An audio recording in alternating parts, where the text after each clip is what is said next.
Hi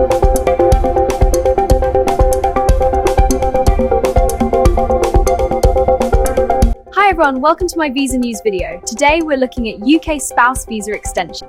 To extend your UK spouse visa, you need to pass an English test. Click Find Test Centres to book your test. For the UK spouse visa, you need an SE at Trinity College London, involves a conversation and photo description. For the 2026 UK spouse visa, you'll need the A2 speaking and listening. It's a 7-minute conversation test with Trinity College London. For a UK spouse visa extension after 2.5 year level, it's a 7-minute test with conversation and photo description. For your UK spouse visa, you need a secure English language test in TIN or the IELTS Life Skills A2. For a UK spouse visa extension, you need English test. It's a short test on speaking and listening.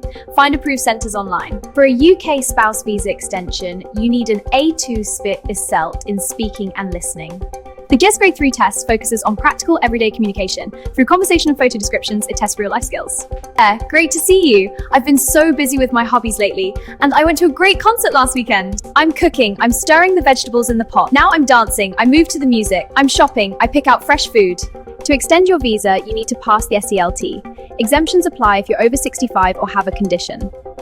To extend your UK spouse visa, you must pass a secure English language test, or if you're from a majority English-speaking country, you're exempt. After 5 years in the UK, before applying for indefinite leave to remain, you'll need to pass a higher level B1 English test.